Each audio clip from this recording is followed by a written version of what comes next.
बिस्मिल्लाहिर्रहमानिर्रहीम। अस्सलाम वालेकुम। आज 24 नवंबर बरोज़ मंगल हम बात करेंगे, एक तो आज के 3-4 बड़े अहम केसेस के हवाले से मैं आपके साथ शेयर करूंगा, और साथ हम बात करेंगे CTD पुलिस स्टेशन लाहौर जो दहशतगर्दों ने हमला किया है, उनका मकसद क्या था और उनका टारगेट क्या था, और क्या वो अपना टारगेट अचीव कर पाए हैं, और ये दहशतगर्दी क्या दोबारा से सर उठाने लगी है, और वहाँ पर कौन कौन से अहम जो मुल्ज़मान हैं वो बंद थे जिसकी बुनियाद पर ये सारा कुछ किया गया। ये सारी डिटेल मैं आपके साथ शेयर करूंगा, लेकिन उससे पहले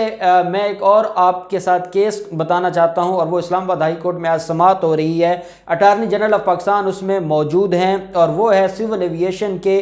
जो PIA के 262 जो पायलट थे उनके लाइसेंस के हवाले से। आपको याद होगा पार्लियामेंट में हमारे एक वज़ीर ने वहाँ पर ये अनाउंस किया था और एक ख़बर दी थी और एक इन्फॉर्मेशन दी थी कि PIA के 262 जो पायलट हैं उनके लाइसेंस जाली हैं, जिसकी बुनियाद पर पाकिस्तान को पूरी दुनिया में रुसवाई का सामना हुआ था, और पूरी दुनिया में हमें जो हमारी PIA को नुकसान पहुंचा था, और जो इंटरनेशनल जो डिपार्टमेंट्स हैं जो इसको डील करते हैं उन्होंने पाकिस्तान को, जो इंटरनेशनल रेगुलेटरीज जो अथॉरिटी है उसने पाकिस्तान की एयरलाइन पर पाबंदियां लगाई थी। आज सेक्रेटरी एविएशन अथॉरिटी ने अदालत में ये बयान दिया है कि जो 262 जो जाली लाइसेंस की पायलट्स की जो बात हुई थी वो गलत थी। जब हमने सारे मामलात को देखा है और जब हमने वेरिफिकेशन करवाई है तो उस वेरिफिकेशन में 262 में से सिर्फ 82 लोगों के लाइसेंस जाली थे, बाकी सारे लोगों के लाइसेंस जो है वो ठीक थे। अदालत ने इस्तफसार किया कि जब पार्लियामेंट में खड़े होकर आपने 262 कहे हैं तो उससे तो आपकी पूरी दुनिया में जो रुसवाई हुई है और पूरी दुनिया में जो PIA को नुकसान पहुंचा है उसका जिम्मेदार कौन होगा। और अदालत ने सवाल किया कि ये जो 262 जाली लाइसेंसों की बात हुई थी ये कहां से रिपोर्ट आई थी, तो उसका जवाब जो सेक्रेटरी सिविल एविएशन है उन्होंने ये कहा कि जो एविएशन डिवीजन है उसने ये रिपोर्ट दी थी, जिसके ऊपर जो वजीर थे उन्होंने ये सारी बात कौम के सामने पार्लियामेंट में खड़े होकर की थी, जिसकी बुनियाद पर पूरी दुनिया में तमाशा हुआ था। तो अदालत ने कहा भाई अगर 82 लोग हैं, 2 केसेस हैं, अदालत ने कहा 2 केसेस हैं। एक तो यह है कि 82 जाली लाइसेंस वाले कैसे आए, उनको किसने भर्ती किया, और वो कैसे अवाम की जानों से खेलने का उनको हक दिया गया। दूसरा मामला यह है कि जब 82 लोग थे तो 262 का बयान क्यों दिलवाया गया, और ये जो रिपोर्ट सबमिट करवाई गई है। अटार्नी जनरल ऑफ पाकिस्तान अदालत में मौजूद है, उन्होंने कहा कि हम ये समझते हैं कि जब उस जो मिनिस्टर है जब उसने ये बात की है उसकी बोनाफाइडली ये थी कि वो जो कुछ होता रहा है और जो एक्चुअल पोजीशन थी जो उसको सेक्रेटरी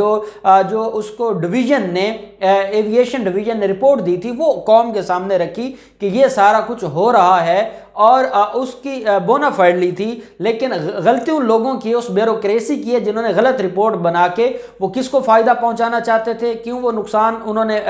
पाकिस्तान एयरलाइन को पहुंचाया, इसकी जिम्मेदारी उनके सर जाती है और उसका जवाब वो देंगे। अदालत ने कहा 2 अलग अलग आप इंक्वायरीज करें, एक तो 82 जो लोग थे वो कैसे आए और कौन लाया, और जब आप 82 की बात करेंगे आपको शायद खकान अब्बासी और नवाज शरीफ ज़रूर याद आएंगे, क्योंकि ये सारे लोग उनके दौर में आए थे। और साथ अदालत ने कहा कि जो 262 लोगों का बयान दिलवाया गया है और गलत रिपोर्ट तैयार की गई है जिससे पाकिस्तान को पूरी दुनिया में रुसवाई का सामना उठाना पड़ा है और PIA को इतना बड़ा खसारा और नुकसान उठाना पड़ा है, उसके जिम्मेदार कौन है, उनके खिलाफ भी कार्रवाई की जाए। अदालत ने साथ ये भी कहा कि जो सेक्रेटरी एविएशन को आपने कायम मुकाम DG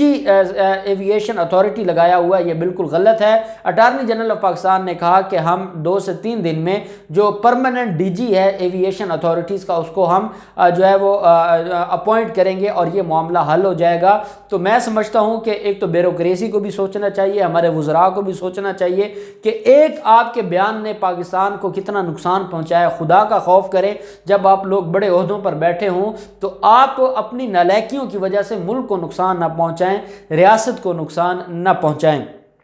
दूसरी तरफ हम बात करते हैं कि CTD जो कि काउंटर टेररिज्म डिपार्टमेंट है, जो कि पंजाब के अंदर और पाकिस्तान के अंदर और हमेशा जहां भी दहशतगर्दों के ख़िलाफ़ कार्रवाइयाँ हुई हैं, उस दहशतगर्दों के ख़िलाफ़ कार्रवाइयों में जो सबसे आगे एक सिविल फोर्स है, वो जो हमारी काउंटर टेररिज्म डिपार्टमेंट है, CTD जिसको हम कहते हैं, उसका बड़ा नुमाया किरदार है। और ये पिछले दिनों में जो दोबारा दहशतगर्दी सर उठाने लगी है, जिसके बारे में हमारे जो DGISPR हैं और वजारत ख़ारजा है, उन्होंने पूरी दुनिया को बताया है कि इसके पीछे इंडिया है और इंडिया ने यहाँ पर पाकिस्तान में उन लोगों को ये काम दिया हुआ है जो उनके पैसों पर, जो उनके जो मंसूबे हैं, जो मुल्क दुश्मन मंसूबे हैं, वो यहाँ बैठ कर उनके ऊपर अमल दरामद करवा रहे हैं। तो ये जो दहशतगर्दी है जो अल्हम्दुलिल्लाह हमारे मुल्क से काफ़ी हद तक ख़त्म हो चुकी है, ये दोबारा से जो सर उठाने लगी है, क्योंकि आज जो हमला हुआ है सुबह सवेरे CTD थाने पर जो बरकी रोड लाहौर में वाक़ है, वो खुदकुश बमबार था और वो खुदकुश जैकेट उसने पहनी हुई थी और वो खुदकुश हमला करके पूरे थाने को उड़ाने आया था। उसके पीछे मकसद क्या था? क्या ये दोबारा को खुदकुश, अल्लाह ना करे, दहशतगर्दी दोबारा से उठ रही है, या ये वो कौन लोग हैं, या जो DGISPR ने बात की थी, क्या ये वही लोग हैं और पाकिस्तान में उनका नेटवर्क क्या है? CTD जो ज़राए हैं वो ये बताते हैं कि एक शख्स था, उसने जो है उससे जो चीज़ें रिकवर हुई वो भी मैं आपको बताता हूँ। खुदकुश जैकेट उसने पहनी हुई थी, CTD थाना उसकी जो है वो टारगेट था और वो उसको उड़ाना चाहते थे। जब वो थाने में दाखिल होने लगे और उनसे जो वहाँ पर कांस्टेबल वगैरह थे, उन्होंने पूछा सिक्योरिटी एहलकारों ने कि आप क्यों आना चाहते हैं, तो उसने धमाका करने की कोशिश की, लेकिन उसके धमाका करने से पहले जो सिक्योरिटी एहलकार थे उन्होंने जो है वो बड़े ही क्विक रिस्पॉन्स देते हुए उसको गोली से उड़ा दिया। और अल्लाह पाक ने जो वहाँ पर मौजूद लोग थे उनको भी महफूज रखा। दहशतगर्दी का बड़ा हमला नाकाम बनाया गया और जो उनका टारगेट था वो भी मिस हो गया। और CTD ज़रा ये बताते हैं कि वो कोई एक शख्स नहीं था, ये पूरा एक गैंग है जो हमें नज़र आ रहा है। मुर्दा खाने में उसकी लाश की शनाख्त के लिए जो कार्रवाई है वो शुरू हो गई है और उस पूरे इलाके में जो सर्च ऑपरेशन है वो शुरू हो गया है। और CTD ज़रा ये बता रहे हैं कि ये कोई एक बंदा नहीं था, ये कोई एक गैंग है और जिसके खिलाफ हमने कार्रवाई शुरू कर दी है और हम बहुत जल्द पकड़ लेंगे। और साथ CTD ने यह कहा है कि जो हम कई दिनों से इसके ऊपर बात कर रहे हैं और हमें मुख्तलिफ जो एजेंसीज हैं उनकी तरफ से रिपोर्टें मिल रही थी कि इंडियन जो एजेंट यहाँ पर आए हैं या जो यहाँ पर मकामी उनके एजेंट हैं वो एक्टिव हो गए हैं और वो पाकिस्तान को नुकसान पहुँचाना चाहते हैं। तो हमने अपनी जो कार्रवाइयाँ हैं वो तेज़ की हुई हैं और यहाँ पर भी बड़े मतलूब दहशतगर्द जो हैं पंजाब से जो हमने गिरफ़्तार किए थे वो हिरासत में हैं और उनकी तफ्तीश जा रही है। और उनका टारगेट उन दहशतगर्दों को ख़त्म करना था ताकि उनका जो गैंग है या जो उस गैंग के हवाले से जो इन्फॉर्मेशन है वो हम कलेक्ट ना कर सकें, जो अल्लाह पाक ने महफूज रखा है। अल्लाह पाक पूरे मुल्क को महफूज रखे इन दहशतगर्दों से और दहशतगर्दी करने वाले इंशाअल्लाह हमेशा ही ऐसे नाकाम होंगे। दूसरी तरफ हम देखते हैं कि जो मामला है जो फ्लोर मिल्स का, वो आज उनकी कल मुलाकात हुई है चेयरमैन नैब से और चेयरमैन नैब ने बड़ा अच्छा काम किया है कि जो बिज़नेस कम्युनिटी थी उसके जितने भी मामला थे वो FBR को भेज दिए और जो फ्लोर मिल्स एसोसिएशन के नुमाइंदगान हैं उन्होंने डायरेक्ट चेयरमैन नैब से मुलाकात की है और उनसे जो उनके एतराज़ात थे, जो उनके खिलाफ इंक्वायरी थी मुल्तान ने शुरू की हुई थी उसके बारे में, तो जो नैब चेयरमैन है उसने मुल्तान DG जो मुल्तान के नैब के DG हैं उनको कार्रवाई से रोक दिया है और जो फ्लोर मिल्स एसोसिएशन है उनको ये यकीन दहानी करवाई है कि क्योंकि मुकदमात अदालतों में पेंडिंग है तो इनके खिलाफ कार्रवाई नहीं होगी और बिजनेस कम्युनिटी के जो मामलात हैं वो वैसे ही ट्रांसफ़र हो चुके हैं जो मुख्तलिफ अथॉरिटीज़ हैं जैसा एंटी करप्शन है या FBR है। तो जो चेयरमैन नायब है उनका ये कहना है कि इन सारे मामलात पर हम इन चीज़ों को देख रहे हैं और हम इन चीज़ों में आपको तंग नहीं करेंगे या परेशान नहीं करेंगे। वर्ल्ड इकनॉमिक फोरम जो कि दुनिया में चीज़ों को मुआशी जो कारकर्दगी है उसको देखता है, عمران خان کو ایک اور کامیابی ملی ہے۔ ورلڈ اکنامک فورم نے جو عمران خان کی پالیسیز تھیں اور کرونا سے لڑتے لڑتے جو سب سے کم معاشی نقصان کسی ملک کو ہوا ہے تو اس میں پہلے نمبر پر پاکستان ہے، اور یہ بہت بڑی ایک اچیومنٹ ہے۔ اور عمران خان کے لیے اور پاکستان کے لیے 25 نومبر کا دن بطور پاکستان اسٹریٹجی ڈے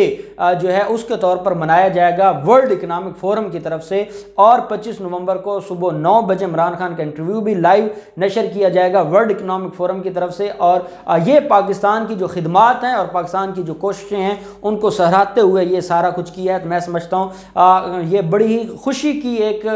گھڑی ہے ہمارے لیے اور پاکستانیوں کے لیے کہ اب دنیا میں اور دنیا کے جو انٹرنیشنل فورمز ہیں وہاں پہ پاکستان کو کنسیڈر کیا جا رہا ہے، اور پاکستان کی پالیسیز کے اوپر دنیا مطمئن ہے۔ اللہ پاک پاکستان کو ترقی کی راہ پر گامزن رکھے اور ہمیں دہشت گردوں سے محفوظ رکھے۔ ان سارے معاملات میں جو بھی ڈیولپمنٹ ہوگی ہم آپ کے ساتھ شیئر کرتے رہیں گے۔ اللہ پاک پاکستان کا حامی و ناصر ہو۔ بہت شکریہ۔ اللہ حافظ۔ پاکستان زندہ باد۔